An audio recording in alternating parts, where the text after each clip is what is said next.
नमस्कार, सुप्रभात, good morning. आप देख रहे हैं IBC 24। मैं हूं आपके साथ राहुल सिन्हा। सुबह 7 बजे की खबरों में आपका स्वागत है। खबरों को देखेंगे विस्तार से। अगले साल यूपी समेत 5 राज्यों में होने वाले विधानसभा चुनाव से पहले राष्ट्रीय स्वयंसेवक संघ ने रविवार को संगठन स्तर पर बड़े बदलाव किए हैं। संघ ने सह सरकार्यवाह अरुण कुमार को भाजपा से समन्वय का काम सौंपा है। इसके साथ ही अरुण कुमार को संघ के राजनीतिक संपर्क कार्य का भी जिम्मा सौंपा गया है। अरुण से पहले दोनों काम डॉक्टर गोपाल, उन्हें अभी हटाया नहीं गया है। आरएसएस ने पश्चिम बंगाल में भी बड़ा बदलाव किया है। बंगाल और ओडिशा के क्षेत्रीय प्रचारक प्रदीप जोशी को संघ का अखिल भारतीय सह संपर्क प्रमुख बनाया गया है। बंगाल के प्रांत प्रचारक और जोनल प्रचारकों को भी बदला गया है। बता दें कि इसी साल मार्च अप्रैल में पश्चिम बंगाल में दीनदयाल चुनाव में भाजपा को हार का सामना करना पड़ा था। पार्टी को यहां जिस जीत की उम्मीद थी वो पूरी नहीं हो सकी। चित्रकूट स्थित दीनदयाल शोध संस्थान के आरोग्य धाम परिसर में 9 जुलाई से शुरू हुई अखिल भारतीय प्रांत प्रचारक बैठक का आज समापन होगा और इसमें संघ प्रमुख मोहन भागवत, सह सरकार्यवाह दत्तात्रेय होसबोले, भैयाजी जोशी, राम माधव, सुरेश सोनी, मदन दास देवी, कृष्ण गोपाल समेत कई प्रांत प्रचारक भी मौजूद रहेंगे। कोरोना संक्रमण के चलते इस साल भी पुरी में महाप्रभु जगन्नाथ की विश्व प्रसिद्ध रथ यात्रा बिना भक्तों के ही निकाली जाएगी। तय संख्या में भगवान जगन्नाथ के सेवक और पुलिस प्रशासन के कुछ अधिकारी ही आज होने वाली रथ यात्रा में शामिल होंगे। रविवार को रात 8 बजे से अगले 48 घंटे यानी कि मंगलवार की रात 8 बजे तक के लिए शहर में कर्फ्यू लगा दिया गया है। एहतियात के तौर पर एक दिन पहले ही पूरे शहर और आसपास के इलाके के सभी लॉज और होटल खाली करा दिए गए हैं। साथ ही पूरी आने वाले सभी रास्तों को भी सील कर दिया गया है। रथ यात्रा से पहले विधि विधान के साथ पूजा अर्चना कर तीनों रथों को खींचकर मंदिर के सिंह द्वार के सामने लाया गया और आज सुबह 8 बजे रथ प्रतिष्ठा किया जाएगा। इसके बाद करीब 8:30 बजे पहंडी विजय शुरू होगा और पूरी पीठ के शंकराचार्य निश्चलानंद सरस्वती रथ पर विराजमान चतुर्धा विग्रहों का दर्शन करेंगे। फिर करीब दोपहर 2 बजे गजपति महाराज दिव्य सिंहदेव रथ पर छेरा पहरा करके रथ यात्रा की शुरुआत करेंगे। तीनों रथों की कुल 1500 से लोग सेवक खींचेंगे।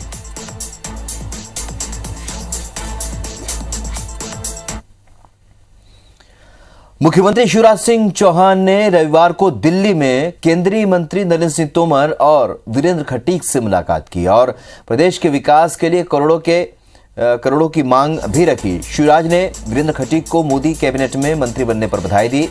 साथ ही खटीक से राष्ट्रीय सामाजिक सहायता कार्यक्रम यानी NSAP के तहत 3 पेंशन योजनाओं इंदिरा गांधी राष्ट्रीय वृद्धावस्था विधवा निःशक्तता पेंशन और योजना में 11.38 लाख अतिरिक्त पात्र हितग्राहियों पर 66.78 करोड़ प्रतिमाह के खर्च को देने की मांग की है। अभी ये खर्च राज्य सरकार उठा रही है, जबकि 22.05 लाख हितग्राहियों के लिए बजट दे रहा है। वहीं मुख्यमंत्री ने तोमर से प्रधानमंत्री फसल बीमा योजना के वर्ष 2021-22 के लिए सरप्लस शेयरिंग मॉडल को प्रदेश में क्रियान्वित करने के लिए अनुमति प्रदान करने का अनुरोध किया।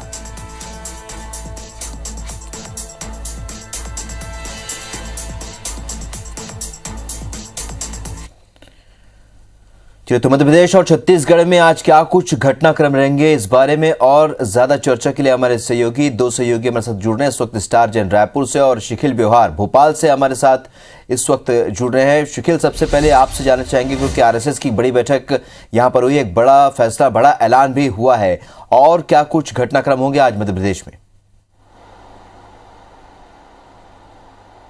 देखिए, निश्चित तौर पर कहीं ना कहीं मध्य प्रदेश में आज सियासी जो सरगर्मियां हैं वो तेज यहाँ पर रहने वाली हैं। कल जिस प्रकार से दिग्विजय सिंह ने एक विरोध प्रदर्शन यहाँ पर किया था, आज उसे लेकर दिग्विजय सिंह जो है वो अन्य पदाधिकारियों के साथ चर्चा यहाँ पर करेंगे। जो इंडस्ट्रियल एसोसिएशन के पदाधिकारी हैं उनके साथ बातचीत यहाँ पर हो सकती है।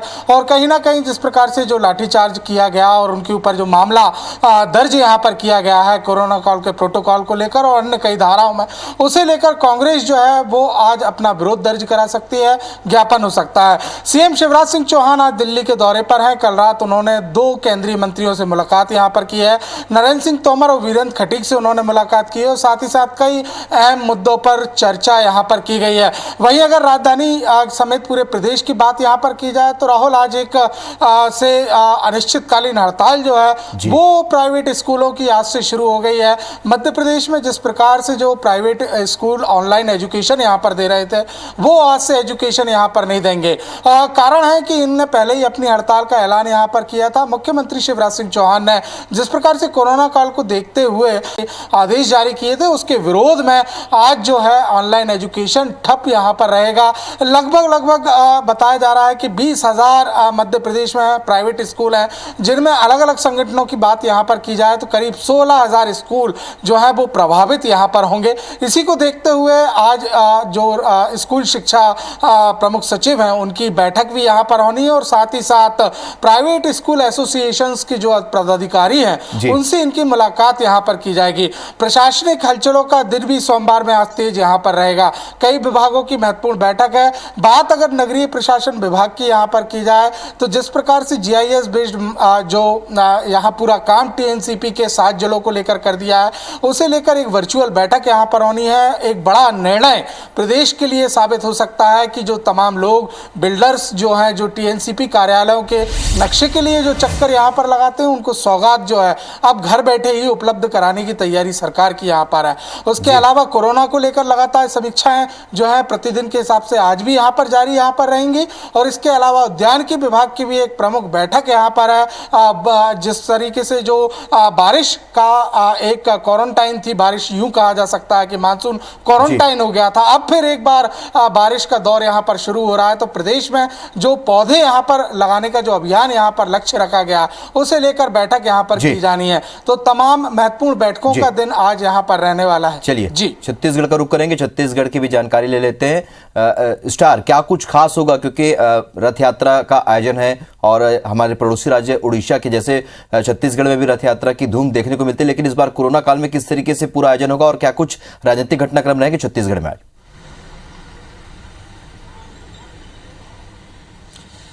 देखिए, उड़ीसा की तर्ज पर ही यहाँ पर भी रथ यात्रा निकाली जाती है हर साल। उत्साह में कोई कमी नजर नहीं आती है, लेकिन कोरोना के चलते ये बेहद साधारण स्तर पर यह कार्यक्रम हो रहा है। चूंकि जो सुप्रीम कोर्ट की गाइडलाइंस आई है उसके अनुरूप ही यहाँ पर कार्यक्रम हो रहे हैं।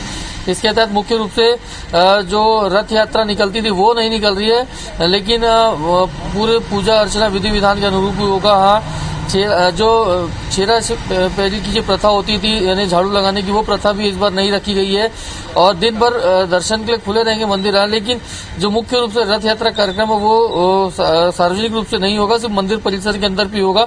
मुख्यमंत्री भूपेश बघेल भी इस कार्यक्रम में वर्चुअल रूप से शामिल होंगे यहाँ। और जानकारी के मुताबिक भक्तों के जो विशेष आमंत्रित सदस्य किए गए हैं उनके लिए 2 घंटे का समय निर्धारण किया गया, 2 अलग अलग शिफ्टों में, ताकि भीड़ भी ना रहे और जो मंदिर के कार्यक्रम है, जो मर्यादा है, वो भी बनी रही है और उत्साह लोगों में कहीं कोई कमी नजर नहीं आई। ये कार्यक्रम रथ यात्रा की रही। इसके बाद मुख्यमंत्री भूपेश बघेल जो है योजना आयोग की जो बैठक है उसमें भी वर्चुअल रूप से शामिल होंगे और तमाम जो प्लानिंग राज्यों को लेकर की जा रही है, योजनाओं को लेकर की जा रही है, उसको लेकर चर्चा करेंगे। तो यही कुछ घटनाक्रम रहने वाले दिन भर में, जिसपे अपडेट लगातार हम पहुंचाते रहेंगे। बिल्कुल, अपडेट हम लगातार अपने दर्शकों तक पहुंचाते रहेंगे। आप दोनों का मेरे साथ जुड़ने के लिए बहुत बहुत शुक्रिया। बढ़ते आगे, मुख्यमंत्री भूपेश बघेल दिल्ली दौरे से वापस रायपुर लौटे। उन्होंने वहां पर प्रियंका गांधी और छत्तीसगढ़ प्रभारी PL पुनिया समेत कांग्रेस के कई वरिष्ठ नेताओं से मुलाकात की। सीएम के साथ ही स्वास्थ्य मंत्री TS सिंहदेव भी रायपुर लौटे हैं। 2.5 साल के कार्यकाल के सवाल पर सीएम ने कहा कि मुख्यमंत्री बनाने और हटाने का काम हाईकमान करता है और जिस दिन मुझे इस्तीफा देने का निर्देश दिया जाएगा उस दिन मैं दे दूंगा। सीएम ने कहा कि इस पर 1 लाख बार सवाल पूछा जाएगा तो भी मेरा जवाब वही होगा।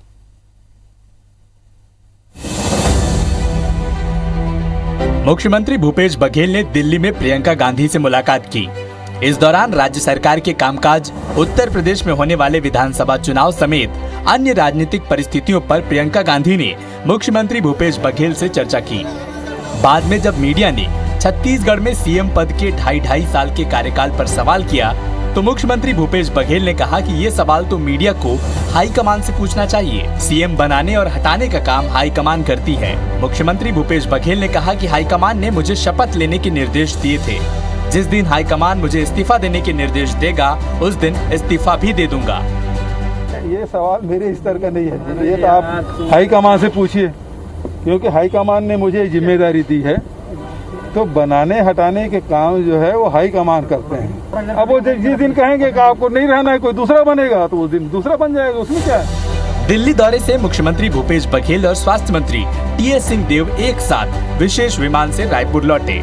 एयरपोर्ट में मीडिया से बातचीत करते हुए सीएम भूपेश बघेल ने कहा कि कोरोना के कारण महीनों बाद दिल्ली जाना हुआ। इस दौरान कई प्रमुख नेताओं से सौजन्य मुलाकात भी हुई। निगम मंडल की दूसरी सूची को लेकर सीएम भूपेश बघेल ने कहा कि आला कमान का आदेश आ जाए तो जारी भी कर देंगे। वैक्सीन को लेकर छत्तीसगढ़ के भाजपा नेताओं द्वारा लगाए गए आरोपों पर सीएम भूपेश बघेल ने कहा कि पीएम नरेंद्र मोदी ने कोरोना संबंधी सभी निर्णय स्वयं लिए हैं और जब स्थिति बिगड़ी तो राज्यों पर छोड़ दिया गया। जो 4 अप्रैल को आसाम चुनाव के बाद आया, उसके बाद कहीं निकला भी नहीं था, पहली बार निकलना हुआ। एक औपचारिक मुलाकात प्रियंका जी से और पुनिया जी से, कार्यक्रमों के बारे में, शासकीय कार्यक्रमों के बारे में भी जानकारी और निगम मंडल के बारे में चर्चा हुई। तो आप वैक्सीन दीजिए, हम नहीं लगाएंगे तब हम पे दोष मढ़िए। मुख्यमंत्री भूपेश बघेल ने मोदी मंत्रिमंडल में छत्तीसगढ़ के भाजपा सांसदों को शामिल नहीं किए जाने पर तंज कसते हुए कहा कि पीएम मोदी ने छत्तीसगढ़ के किसी भी सांसद को मंत्री बनाने लायक नहीं समझा। ऐसे में निकम्मे कौन लोग हैं, केंद्र में बैठे लोग या यहाँ के लोग? हर बार छत्तीसगढ़ भारतीय जनता पार्टी को सांसद देते हैं, लेकिन मंत्रिमंडल में स्थान क्या है? तो निकम्मे कौन लोग हैं? वो लोग, केंद्र में बैठे हुए लोग, यहाँ के लोग। वैक्सीन से लेकर खाद की कमी तक सीएम ने केंद्र सरकार पर जमकर निशाना साधा और साथ ही केंद्र सरकार को हर मोर्चे पर विफल भी बताया। सौरभ सिंह परिहार, IBC 24, रायपुर।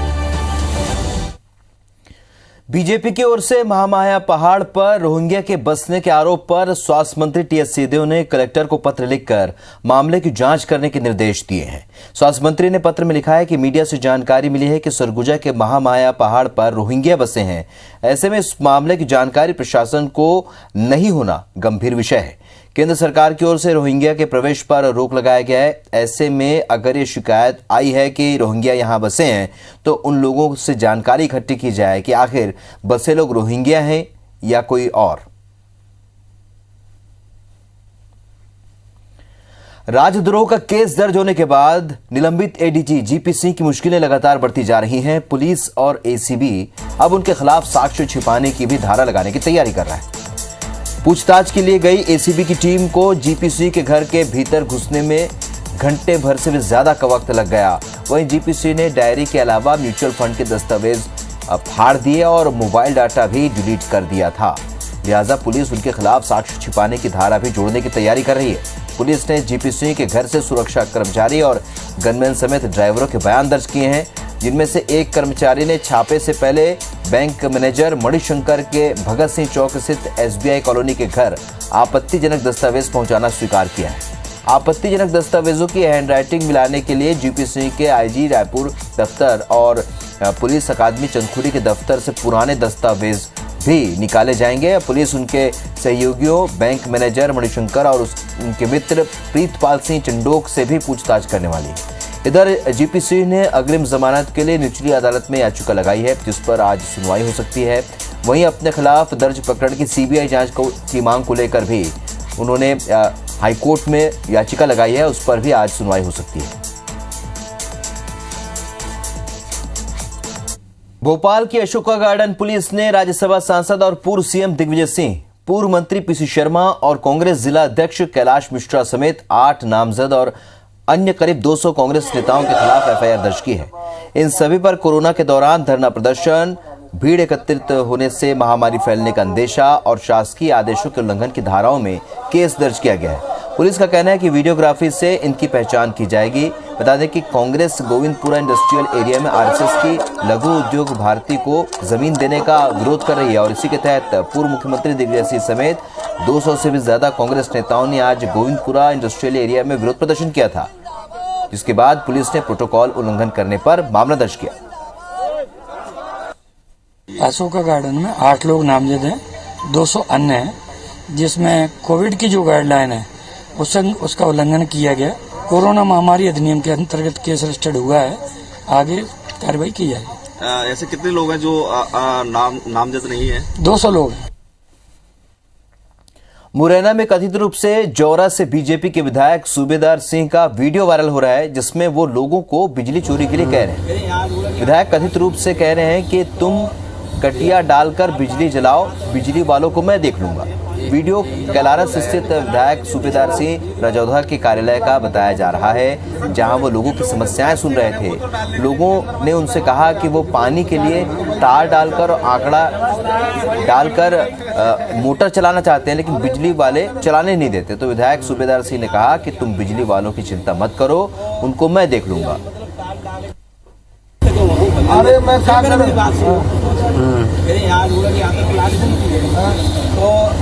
मतलब तार डाले गए, यहाँ तक निकाले गए, मोटर चलाना चाहते हैं, पानी चला दो, चलाने नहीं देते हैं। चला बिजली वाले मैं देख रहा हूँ तो चला सब जो जिन लोगों के सड़क से घर है वो तो डाल लेंगे, लेकिन अंदर बंद करेंगे। अरे यार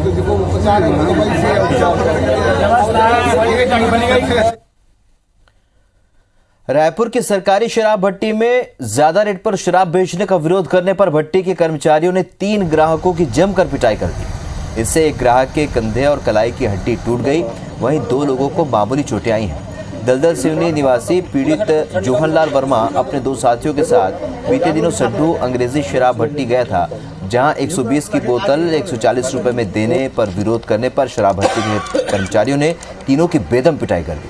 अस्पताल में इलाज कराने के बाद जोहनलाल ने रविवार को पुलिस के पास वो पहुंचा और विधानसभा थाना पुलिस ने अज्ञात भट्टी कर्मचारियों के खिलाफ मारपीट का मामला दर्ज कर लिया।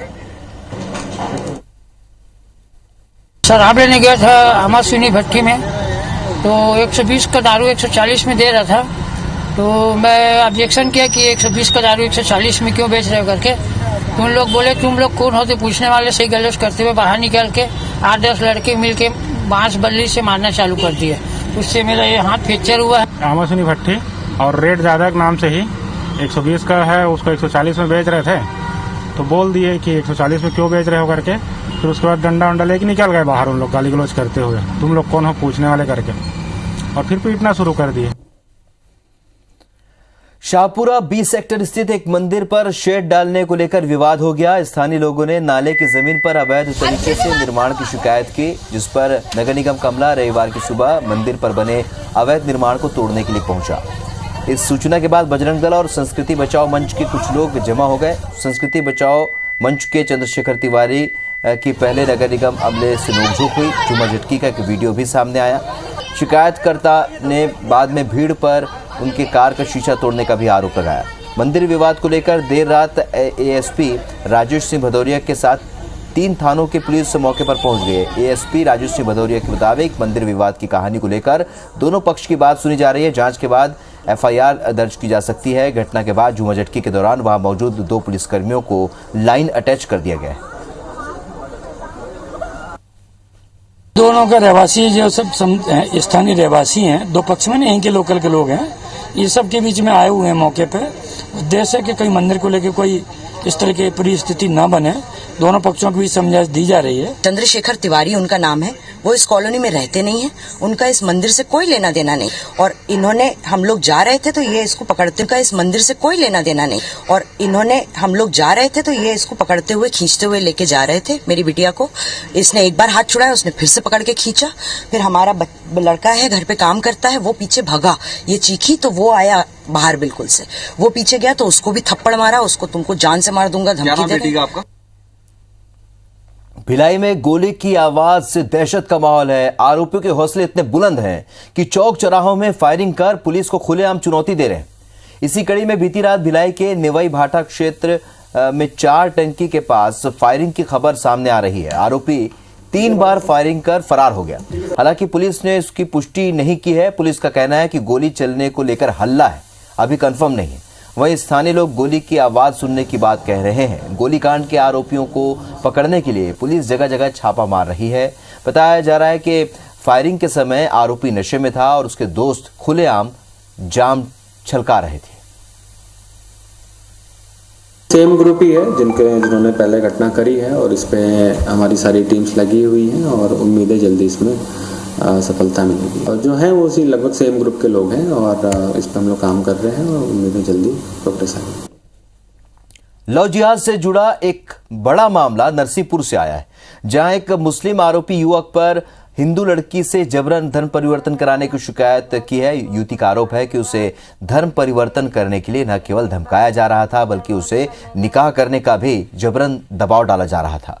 पीड़िता की शिकायत पर गोटेगांव पुलिस ने जबलपुर के पाटन के रहने वाले आरोपी शहादत खान को गिरफ्तार कर लिया। शहादत खान पर धार्मिक स्वतंत्रता अधिनियम के तहत मामला दर्ज किया गया। नरसिंहपुर जिले का लव जिहाद से जुड़ा ये पहला मामला है।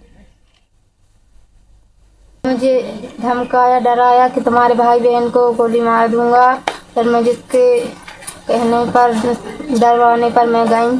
जब मुझे वहाँ पर जाकर याद आया तो मैंने अपने भाई को फोन लगाया और बोला कि मुझे यहाँ से ले जाइए, मुझे धर्म परिवर्तन बदलने के लिए कह रहे हैं। उसने रिपोर्ट की कि उसका प्रलोभन देके, आर्थिक प्रलोभन देके धर्म परिवर्तन करने का प्रयास किया गया है, तो वो प्रकरण हमने दर्ज किया है उस लड़की की रिपोर्ट में और अब उसकी विवेचना हम कर रहे हैं। सुबह 7 बजे की खबरों में फिलहाल इतना है, लेकिन ताज़ा अपडेट के लिए आप बने रहिए IBC 24 के साथ। नमस्कार।